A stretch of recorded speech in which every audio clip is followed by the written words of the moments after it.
looks like we are live here today. So, today we are excited to come together to talk about retention redefined. And what we're going to deliver here is a practical framework. And what we're talking about really focused on how to look at all the things that are important to driving retention for your newsletters and campaigns today in 2026.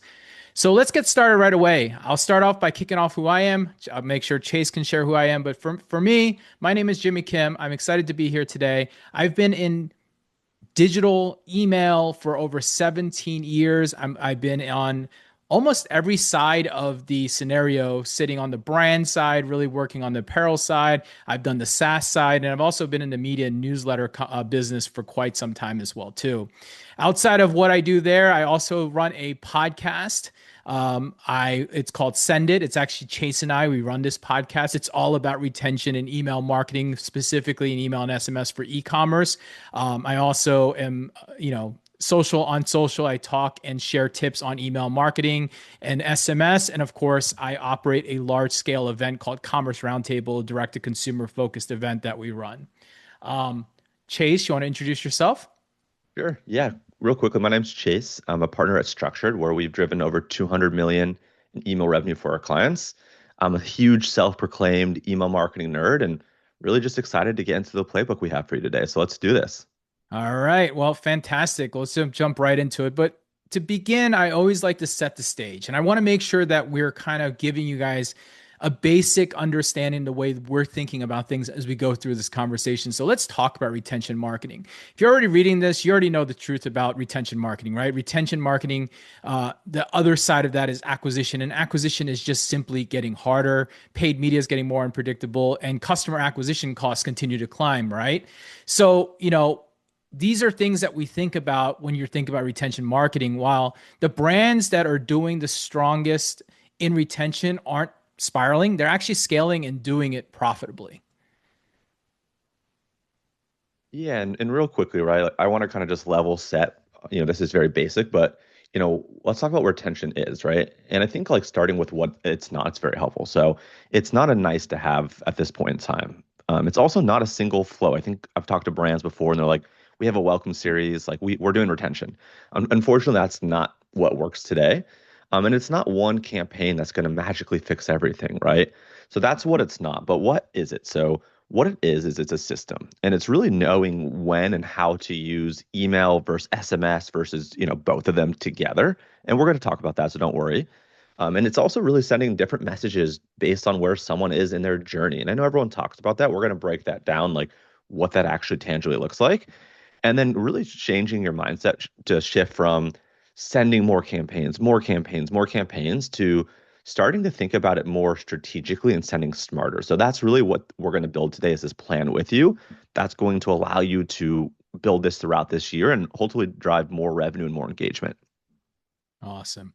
All right. So phase one out of the 8 steps phase starts with a little bit of a retention mindset shift. With the way that consumers and behavior is changing in 2026 and beyond, the things that we've really needed people to start thinking about is going back to the fundamentals or the basics of what and the most important thing you should be doing as an email marketer, retention marketer, whatever your role it may be. So let's start with the mindset shift. So the old school way of thinking is we need to send another campaign. That's a really simple way of thinking about it. This is what happens. We need to send another newsletter. We need to send another campaign, whatever it might be. But the modern way of retention thinking starts to change your mind, where you're thinking about where is the customer in their journey and how do we move them one step forward towards the goal that it might be. Now, most people who are running newsletters are not just running just to send emails, but they're sending them with purpose, either a sponsored ad, maybe they're driving through a funnel or entering them into a different situation. And that's exactly what we're helping you set up.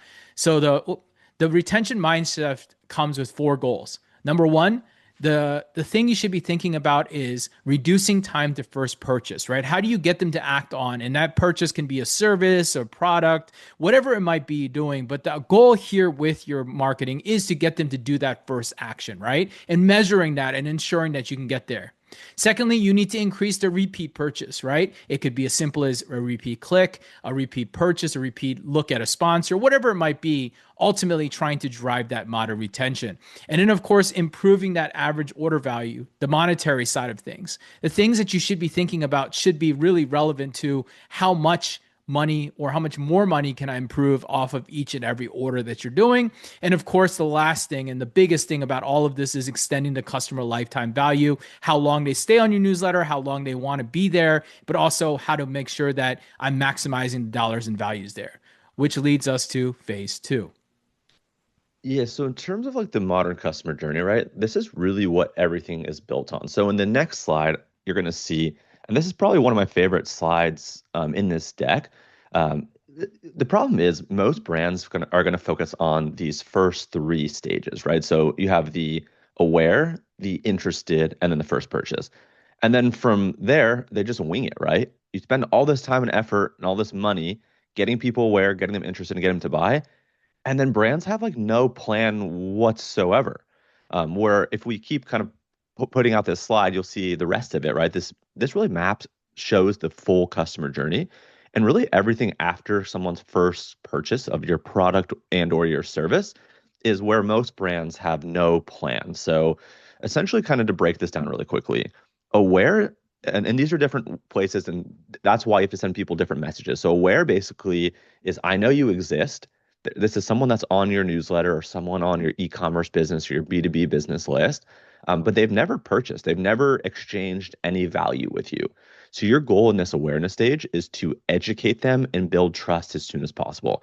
That's why a lot of people have like the welcome series built out, right? The welcome series for non-buyers, the welcome series for their newsletter, really trying to get someone acclimated and acquainted and really trust you. Then from there, right, you have interested. So this basically is the stage of what someone's like, hey, this might be relevant to me. They're starting to pay a little bit of attention, and you now need to really prove to them and show them why you're the right choice. Why are you the best newsletter? Why do you have the best content? Why do you have the best product? Why do you have the best service? So that happens through like FAQs, comparisons, reviews, social proof, that type of thing. And then the first purchase, right? This one's straightforward, but you're getting someone to be like, all right, I have enough trust and information to be like, I can try this. And here someone's going to take a chance on you. And this is where most brands stop thinking. They buy your product, they buy your service, they activate whatever it is you want them to activate. Then from there, what the heck do you do, right? Well, from there, you want to focus on onboarding. So it's basically how do you help them succeed? And this is where they're actually going to need to utilize what they purchased. So maybe they purchased a course from you. How do you hold their hand so they actually use the course? I know courses are notorious for people actually never completing them. So how do you get people to complete that course? How do you get someone to use that skincare product that they bought? How do you get someone to actually show up to the call for the implementation for your service? Because if someone doesn't use and get the maximum value out of your product or service or et cetera, they're not coming back, right? They're not going to be able to buy from you again. And that leads us to the second purchase trigger. This is basically where you get customers to that next point of thinking, this action, this item, this service is worth repeating. And this is really, frankly, the most important stage because if you can get them here fast, then you're going to have a customer. If you cannot get them to that stage, you basically have a one-time buyer, which means running your business or your product is going to be very, very costly for you. And with that, like, how do you actually get people to that stage and beyond? Is you have to get them to build a habit and be emotionally bought in. So now they're not thinking about alternatives as much. They're thinking of you as their default. You're their default newsletter for AI. You're their default newsletter for email. You're their default multivitamin. You're their default agency of record, whatever that looks like. And then lastly, you have advocacy, right? This is like the holy grail of your customers are basically saying, I want other people to know about how amazing this newsletter, this product, this service was. They're telling friends, they're telling family, they're leaving glowing reviews, and they're essentially doing, your marketing for you. And really, I guess like kind of the rhetorical question I have for you is like, do you have automations and content and flows mapped to each of these stages? If you don't, that's where you need to focus, right? Because if you have gaps in this funnel, then you're not going to be able to maximize the engagement and revenue you could otherwise be driving. Absolutely, Chase. So we had mind shift, and now we've got the customer journey. which drives us to number three, which is segmentation that actually matters in 2026. Look, the truth is, if you're doing segmentation and building your newsletter and building a newsletter and email marketing system that's working, segmentation becomes more and more important and matures over time, right? So I always tell people, the most basic level of segmentation, the thing that most people are doing is level one, which is the basic engaged and unengaged segments, right? People are engaged in the last 30 days, 60 days, 90 days, whatever it might be. Ultimately, you're really just outputting a little bit more relevance here. But then you start thinking about all the other things that your user is doing on the other end. It can be as simple as they're browsing your website, they're adding products to their cart, or even making a purchase. And each one of those drives a triggered message. That's behavioral here today, right? Level two. That's where a lot of people are doing one and two. Once you start evolving out of here, you're jumping right into customer type number three, which is that one-time buyer versus the VIP or subscription. Starting to understand their type, so you can start personalizing that life cycle of where they're actually in and trying to get them from the beginning to the end, right? And now this is the parts that really start to be the challenge for many people, which is where you start getting to what we call predictive and zero party data. So number four is the predictive, which is really simple, right? You're predicting what their next step is based around the data and the information that you're having. You're able to give them a message that is anticipating what they might be doing next. And this can happen through the data that you have. And this is where I think people are going to be really thinking about more and more this year, especially with the available AI and being able to digest this information and data, is you can start to predict the dates and where things are happening. It might be as simple as a replenishment, when you might think they might churn or unsubscribe. Maybe there's category preferences of what they want to learn about. This is where you start to ask and learn and get information, which drives you to stage five. Now, this is where people try to use zero party data quite often too early in their business, where they're not really getting that information and using it, but blending it within all of these different types of segmentation can help out, right? And there's a simple rule that we say all the time. If you can't tailor a message but timing and tone, you don't really have segmentation. You have a list. And sending to just a list is something that we've been doing for the last 20 years. We need to start thinking more and more about how you actually talk to the audience in where they actually are and what they want, and being able to trigger them, because there's a human on the other end. It's not just a data point, and we have to start treating it that way. Which leads us to number four. Yeah, so here let's talk about channel pairing. I think this is where most brands leave money on the table. So on the next slide, look, this is going to be pretty e-commerce kind of transactional focus. But that being said, like it gets me thinking, like for traditional newsletters, Jimmy, I don't know about you, but I've never actually seen a newsletter, and frankly, I don't think we even do this as well, but I've never seen a newsletter actually collect an SMS phone number. Like when I'm talking about like a newsletter, like our email marketing newsletter Yeah, or we don't, but I know that we've seen other people starting to do it. I think that we've seen some of our friends do it out there in the market as it's starting to become more relevant. yeah, I mean, at least for me, yeah, I've never, I mean, maybe some people, I'm actually not on any newsletter SMS list, which I feel like is a huge point of entry for people. Like SMS and phone numbers are so valuable. Yes, there's, higher cost to be able to sending them, but like if you could be the AI newsletter or the email newsletter or X, Y, and Z newsletter for SMS in people's inboxes, and again, SMS, you're obviously not going to deliver all the value, but there are things which I'm going to talk about right now that are mainly commerce focused. But I think e-commerce marketing is very at the forefront. So for people in newsletters and SaaS and B2B, while this might not be one-to-one relevant, hopefully it does spark an idea for you. So with that being said, let's dive in. So most brands treat email and SMS like the same channel, if they're even doing both at all. And most people are not, right? And they're certainly not the same channels because each of the channels has a unique and a separate job. So the way that I think about email, for example, which this isn't going to be any rocket science, but like email is really like your workhorse, right?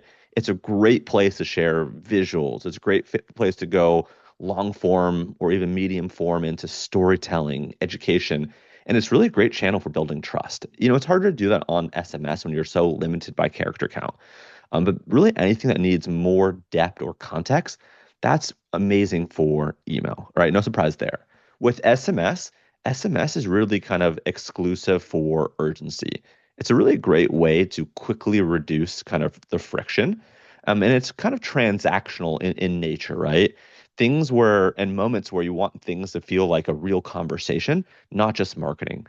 like launches, abandoned carts, etc. And that frankly actually is a great place for both. So there are moments when you want to use both together. So I mentioned abandoned carts, right? Because people are close to checking out or abandoned checkouts. Things like launches, hyping things, actually dropping announcements, those types of things. Giving your VIPs early access. Again, the people that subscribe to your SMS list, those are people that are VIPs. They want to hear from you. And also, you're going to have separate VIPs on your email list. Things like subscription, etc. Really, like the high intent moments where you want to hit both channels, that's when it makes sense to do both. However, the caveat here is SMS should never feel like the email version. SMS should really feel like the human version. And again, obviously your email should feel human as well, but SMS more so. If you think about how people traditionally use them, it's to communicate with friends and family. So make it very human. And like the quick test here to kind of like leave you with for this section before we move on is like go read your last couple SMS messages. And if you don't send SMS, maybe go read the last few SMS messages that you received from a company. Does it sound like a text from a friend or does it sound like a marketing email with fewer words, right? If it sounds like a marketing email with fewer words, your unsubscribe rate or their unsubscribe rate, it's probably going to tell you that it's pretty high and it's probably very high. So hopefully that's helpful. Hopefully that makes sense. Jimmy, on to you for the next one. Cool. Well, let's move on and talk AI because AI is here and AI is relevant and AI is something that comes into place. But the reality is, it doesn't replace the modern marketer. All it does is accelerate the modern marketer. And that's what we're going to talk about here today. So, the messaging framework of AI and human intelligence. Let's talk about this right now. AI helps scale messaging. Humans help deepen connection, but you need both if you want speed and quality, right? When you think about retention marketing in 2026, it's not about replacing the marketer, it's about giving the marketer leverage. And let's talk really deeply about that. All right. So, if you think about your AI as your draft generator, your personal data analyst, your segmentation assistant, your timing and delivery optimizer, or your idea starter when creativity hits the wall, it's the right way to use AI ultimately. Think of it think of this in your counterpart. We're going to go into this in the second thing, where you think about your human touch counterpart. These are things that AI can't replace. These aren't the things that AI cannot do for you today because you need to be using it together. And this is why this is an important framework. So you have a draft generator where the human is going off and being the emotional clarity behind that email, behind that letter, behind that newsletter, whatever it might be. Then you've got the data analyst. Data doesn't tell the full story, but it does guide you towards the right place. What the human touch comes into place is it drives relationship, right? It helps build that relationship because it knows where to add things that may not make sense on the data, but makes sense because you understand the audience. And that is something that human can't take over. The same thing happens with segmentation. Great way to use segmentation, build those right audiences based around the data, but humor and tone are something that humans still need to be adding into those newsletters to really feel like a personal touch, an authentic experience, which is exactly what you're trying to do. And that also throws out to timing and delivery, right? Yeah, sure, you can optimize for, your timing and maybe it's 8:05 a.m., maybe it's 3 p.m., maybe it's 7 p.m., whatever it might be, or what channel you might do. But in order to add brand memory, which is to drive and build the brand that people are looking to and wanting to be looking for your newsletter, really comes down to the human aspects of brand memory that come into place. And last but not least, let's be honest, we all hit walls. And AI is great for a creative starter or kickstarter of ideas for you. But really, the human touch comes in where real conversation is being layered on. And this is where it goes into place. And, I already know people asking what people like. Look, we've been using all the AIs. We use Gemini, Claude, ChatGPT, Grok. We use all of them within our businesses in different use cases and instance for content and being able to get to the closest to that human touch and adding things. We are big fans of Claude. That's who we use. I think Chase and I were just talking about this because it really is the best one that seems to understand and take the context into place a bit more. We find that chat is a little bit relevant. We always say chat's better for a great search tool. It doesn't do the content the way that we want to. So that's who we recommend. I saw someone mention that on chat and asking around that. Yeah, I was asking about that. It looks like mixture of the two, ChatGPT. I was pretty diehard ChatGPT for a long time, and then to Jimmy's point, I've been using Claude a lot more for like content and copy, and I actually really still like ChatGPT for image gen. It's been pretty good. Yeah, and I like him for search, right? It's a Yeah. better Google search. I always tell people, like, when I'm searching for something specifically, I want to get research and information. Chat has been better. However, with Claude's update with relevance now, with their latest model where they can actually scrub the web and everything else that chat did, it's starting to kind of blur those lines. So it's just one of our many subscriptions to chat to AI products that we have all together here today, $20 at a time. So anyway, some of the strongest use cases when you think about AI integration into the human, it starts with using AI to spot performance trends and suggest fixes. This is one of the best ways to use AI. Load it with data and help it find things that you may not be able to see with the human eye, right? Being able to spot those trends. I love how fast it can digest data and bring things in. You also can let AI create test variants so you learn faster. Look, we are always testing, trying different things. Let AI give you ideas because, well, you don't have to burn your human memory on this. Like AI can spit out 100 ideas while it takes you, 100 hours to generate 100 ideas, for example, of test variants. So make sure you're using that. Predicting the best send times based on customer behavior, not guesswork. I love loading up my actual send time, open, click, bounce, and all the different data points and behavior, and loading into AI and telling it what time did most people open this email? When did we get the best clicks? When did we see those clicks that became conversions? When did they actually stand out? And you start to realize it. There's so many times where we are making assumptions as marketers that 8 a.m. or 9 a.m. or 12 p.m. is our best time because we felt like that's the best time that conversions are happening. But sometimes you let the guesswork get eliminated, and that's where AI becomes a great use case here.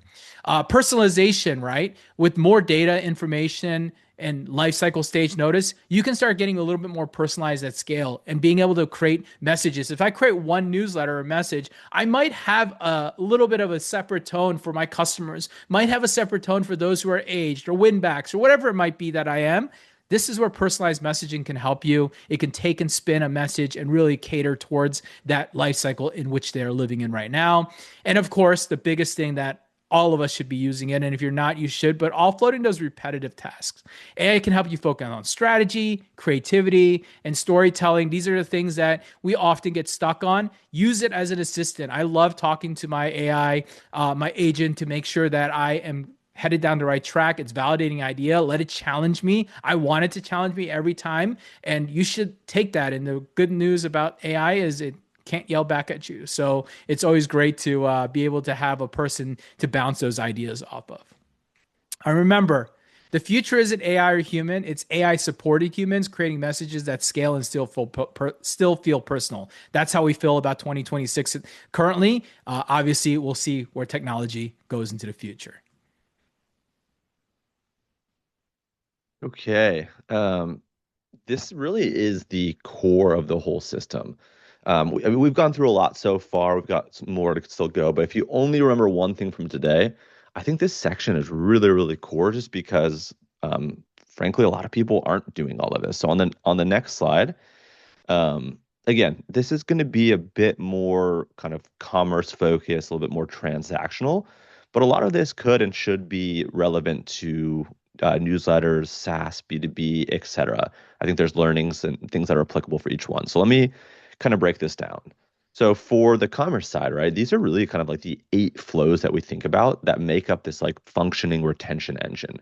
And I guess like rhetorically speaking, or if you want to post in the chat, you can. Like, how many of these do you have live right now, right? And really the goal is if you don't have all of these live, that you start working on these over the coming weeks. And I imagine this slide deck and this recording is going to go out probably in the next couple weeks. I don't know the exact timing, but let me walk through each one of these for you. So I think the welcome flow is fairly straightforward, but this really is like your first impression. You compare email and SMS really nicely here together. And this, frankly, is going to set the tone for the entire relationship you have with your subscribers. And I think like the point that I want to get across here is so many people let this go stale. I've done this before. We've all been guilty of this. But the action item is like, when did you last open your own welcome series or your clients? If you're an agency or freelancer, when did you open your clients and then actually read it? I mean, if it's been more than 6 months, it's probably hurting you. So go look at your welcome series. So many people open it, so many people get it. You need to start off on the right foot. That's number one. Number two is kind of like what we call like this conversion boost. This is things like your in commerce, like your abandonment flows, like your browse abandonment, your abandoned cart, your abandoned checkouts, etc. These are basically like your money recovery flows. And if your recovery rate for like these collectively is sub 10%, then you have work to do there, right? Browse abandonment's high volume, a little bit lower kind of conversion rate. Abandoned cart's pretty good, and abandoned checkout's gonna be lowest volume, highest conversion. So you really do need all of those, and you do need to be testing and updating those. That's number two. Number three is onboarding. So we talked about this a little bit before, where this is around helping people succeed with the product, service, whatever it was that they just purchased or bought from you. And a lot of brands skip this entirely, and it's frankly very simple just to do. If they don't use your product or your service, they don't come back. It's as simple as that. So giving people post-purchase education on how to maximize your course, how to maximize your paid newsletter, how to maximize your supplement or whatever it has that they purchased. That's onboarding. We talked about this a little bit before as well, but the second purchase acceleration, almost nobody's really doing this. It's kind of a lesser executed one for whatever reason, but it really is one of the most like important flows that you can have set up. And when I say flow, I mean in email automation. Everyone calls it different, but it's one of the most important automated emails you can set up. So the data really shows us that customers who buy within 30 days are 3 times more likely to become repeat buyers. So if you need to basically have something set up between the time of the first purchase to that in that 30-day window, you need emails going out at different points in time, day after, 3 days, 7, 14, 21, like whatever that timeline looks like, with different types of ways to get people to come back.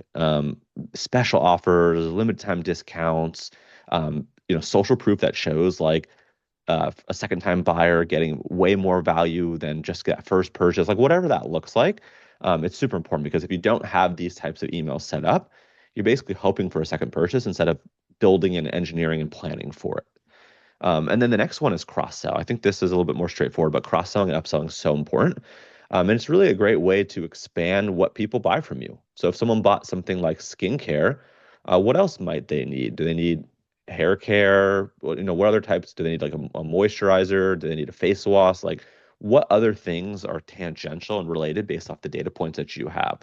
And if you make customers figure out what they should buy, the likelihood that they're actually going to act on that is harder. You don't want to make them figure it out. You want to basically hand it to them on a silver platter, recommendations that are related to what you know about them. Replenishment. So again, this is more focused on products that run out, things like consumables and topicals. These can print money because if people had a good experience, they're going to want to rebuy, which ultimately then can upsell into like a subscription. VIP and loyalty. Sorry, I'm going really fast. I don't know how much time we have left, but VIP and loyalty is your best customers want to feel special. If you're treating someone that's purchased from you time and time again, they've made 5 purchases, 10 purchases, whatever. If you treat them the same way that someone that's purchased only once from you, you're basically signaling and telling them that they don't matter. So you want to treat the VIP and the people that are basically bankrolling your business with extra love and care. And then the win back. So this is basically bringing back customers who have gone quiet. And the caveat here is if the win back is one of your top performing flows, that's likely a red flag. It basically means everything else that we just talked about, there's like a leaky bucket. So win backs are important. They should clean people up. They should bring people back, but they shouldn't be like your best performing automation. And then with this, right, the key to all this in making this work is every single one of these needs 5 different things. A clear purpose, right? A trigger, very specific messaging based off what bucket someone's in, which stage they're at, a plan to actually test it. Don't just set and forget it. You have to test it. And then the improvement metric. How do you actually improve that? And we're going to go through some of those metrics in a little bit. I don't know how we're doing on time. No, we're good, Chase. Well, I want to jump in and say there's two things I want to clarify because I see you guys chatting in chat. We really Yeah, like please that do. way. Number one, when we say welcome flow, that is post opt-in, which means before they've purchased, where onboarding first use is when they've made the purchase as a customer, right? They're a buyer or a buyer the first time and then a customer the second time, right? So we think about this as like welcome flow is the opt-in where they initially did it. Doesn't mean that you shouldn't have education there, as I saw someone asking, but the onboarding first use is when you're getting really deep within that question, right? So that's something that you have. And secondly, I will just kind of mention, and I forgot to mention in the beginning, we do have a workbook to download where you can literally do this within your business that we're going to give you everybody at the end of this webinar too. So hang tight here. We're almost there. All right. So let's go to number seven. Let's talk about the metrics that matter here in 2026. What are we looking at? And it's not open rates and click rates. It's not what we care about anymore because that's not the same retention scorecard that we should be thinking about. The scorecard looks a little bit like this. The number one metric of any good retention marketer in whatever you're doing is how do you get that second repeat purchase, whatever it might be, a second click, a second opt-in, a second service call, whatever it might be. Your goal is not to get that first customer. Your goal really starts to focus on how you can think about getting that repeat purchase, because the entire foundation of what being a retention marketer is getting a second purchase, not getting the first opt-in. Those are all important, but really getting that second purchase. And it matters because it shows if your retention engine is working here as well too. Time to second purchase. It's also a very big indicator. How long does it take from the time they make your first purchase or action that you're trying to create, and how long does it take to get to the second one? The strongest indicator of a long-term retention engine. Cool. Is this one me? Yep. Okay. So two metrics basically that a lot of brands ignore are the active subscriber and SMS list health, right? So if you think about your list right now, how many people have actually engaged in the last 90 days? In my opinion, and I think Jimmy would agree, that's really your real list. It doesn't matter people that subscribed 5 years ago. How many people actually engaged in the last 90 days? That's the core, the bulk of your list. Really, the rest of the people outside that window, with a few kind of exceptions, are really dead weight. That's kind of hurting your deliverability. I think so many people are still chasing list size, where you really need to start measuring the list health and kind of the engagement metrics instead. And then the next one here, right, is LTV. So LTV stands for lifetime value, and that's, how much do people spend over the time of them being a customer. So lifetime value by cohort. And like the questions that we wonder and we asked and we look at here are your customers that you acquired, for example, let's say last quarter, are they as valuable as the customers from a year ago? And if you don't know, you're basically guessing whether retention's actually improving or not. The goal with all of this retention is to improve average order value, improve lifetime value, improve all these metrics. So if you don't know how things are moving, then you can't fix them, right? So you need to pull this report. It's going to give you the truth about whether your system's working or not. And here's some other ones that are really important that you should be looking at is AOV by channel. And what we're talking about is how much is the average order value or whatever metric that you use within your business. But what is your average order by channel, right? You need to help balance the campaigns and flows, and you need to understand what's working and what's not working within your business and diving one step deeper. And last but not least, the thing that I think that a lot of marketers hate to look at, but you've got to look at the unsubscribe. Look, there is an end to every customer's life cycle, meaning that there will be a day that you will unsubscribe from every newsletter, message, business, company, whatever it might be. The reality is that is also a nice indicator to see, right? You're going to get unsubscribes. It's the question is, are you doing a good job in watching that trend line? And the question I always ask is, do they care, right? That's what that signal really comes down to is if they care, they don't unsubscribe. If they don't care, they start to unsubscribe. If the messaging is too irrelevant for them, they start to unsubscribe as well too. So, all right. Okay, so I know we covered a lot. I think we're coming up on time here. I want to really quickly talk about like how to think about this in a 90-day sprint to knock this all out without getting overwhelmed. So on the next slide, again, it's going to take time and phases to build this out. Don't try to do everything today. It's just frankly not going to work. Here's kind of like a quick, maybe high level actionable plan for you. So thinking about it like in the first month, so weeks 1 through 4, I think the biggest ROI here is fixing segmentation. Jimmy went pretty deep into that. I think the problem is most people have AKA like sorting. People don't have segmentation, right? They're sorting whether people bought or didn't bought, and that's it. They don't have segmentation to be able to hone in on specific audiences and then send specific messaging. So that's number one. And then number two would be updating your welcome flow, because everyone that opts in is going to receive it. That is such an important one to make sure you get up on the right foot, to make sure that it's accurate and relevant to today. If you haven't updated in 12 months, you're missing a lot of stuff that you could have learned over those 12 months. Um, and then rebuild kind of some life cycle messaging. That's it. You really need to get the foundation before you build on top of it. That's the first part. Then from there, in terms of like weeks 5 through 8, let's call it like month 2, you want to optimize your core flows. So that slide talked about where that has like the 8 of them, like the welcome one, the onboarding, the second purchase, all those types of things. You want to make sure A, that you have all of those, and B, fixing the existing ones that you have, and then adding any ones that you missed. And then alongside that, if you could add like SMS to like your abandoned cart or your abandoned checkout, that's going to be some great new way for you to collect phone numbers and drive revenue. And then with this, you want to start measuring kind of this flow performance properly. So we talked about, how to measure if your flows are working, kind of the cohorts and the LTV, the clicks, all the list health type stuff. Start making sure that you understand your reports, you're reporting on the proper things. And then the last part of this is, 9 through 12, month three, essentially. You want to get a little bit more advanced. I think Jimmy went into zero party, first party personalization, some of that type of stuff, leveraging predictive triggers. That's kind of where you build and kind of scale from there. And at the end of the 90 days, you want to measure kind of four primary things that we talked about. What is the time to second purchase? How can you shorten the amount of time it takes, right? The more likely you are to get someone to purchase within that first 30 days, the better. How many people are active, right? So what does your active subscriber engagement look like?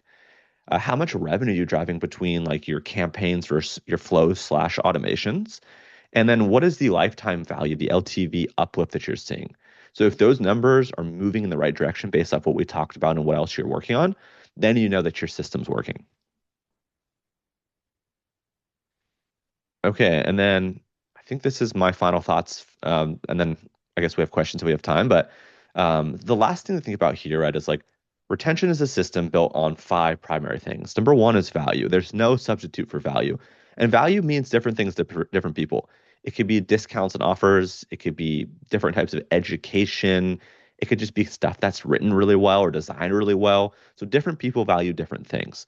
The timing is so, so important. So making sure that you're testing that. The relevance. If it's not relevant, people are going to unsubscribe, mark as spam. As simple as that. The relationship. Again, it's human to human. It's not necessarily business to business. I think that's like the best distinction there. Is you're writing for someone on the other side that has feelings, that has values, that cares about those types of things. Speak to them. Don't speak at them. And then progression is how do you improve? How do you get better? How do you test? How do you ascend people through the funnel? And every flow that you build, every message that you send should tie back to at least one of those fives. If it doesn't, you need to cut it. There's just so much fluff these days. Just cut the fluff. And frankly, just pick one thing from today, work on it today while it's fresh, fix it this week, and then move on to the rest. You know, with that being said, as I kind of shared on the beginning of this, we actually have a worksheet. Everything that you heard and everything we talked about, we've actually worksheeted it. We do a live in person workshop that we use this framework around, and we wanted to make sure that everyone here could download it. So if you want to download it through a QR code, or you can download it through those links below, you can get access to the full ebook where we explain all this, break this down for you, get the slides, and the workbook in where you can actually fill out and match it to your business and see what you're actually doing, right? Each part of those frameworks and all the things that we have here, that's what we want to do. Oops. Oh, So, Jimmy, do you have that link? Someone's asking for the yeah, link. I need to do one of these bad boys because I don't have it handy. Let me do it like this. All right, so there's the worksheet link. And this is the reimagine link there. All right, so I put those in the chat there for everyone to click on. If you don't want to use a QR code or scan it, there you go. So you can have this. And of course, it may be relevant. Some areas may not be as relevant, but we wanted to give you the framework that we know that works with, a lot of things that we do within brand, media, newsletters, and conferences and so much more. With that being said, I want to say thank you for joining us here today. Our information, if you want to get a hold of us, talk to us. We are found on LinkedIn. That's where you'll find Chase and myself very often. You can also find us on X, and these are our email addresses. So you can get in touch with us if you want to connect with us, ask us any questions, any follow-ups. We're happy to do that with you guys anytime we can. And with that being said, we want to thank Litmus Live for inviting us. We're excited that we got an opportunity to speak. We hope you enjoyed our presentation and and our download as well here today. Thank Thank you you guys guys all. very much.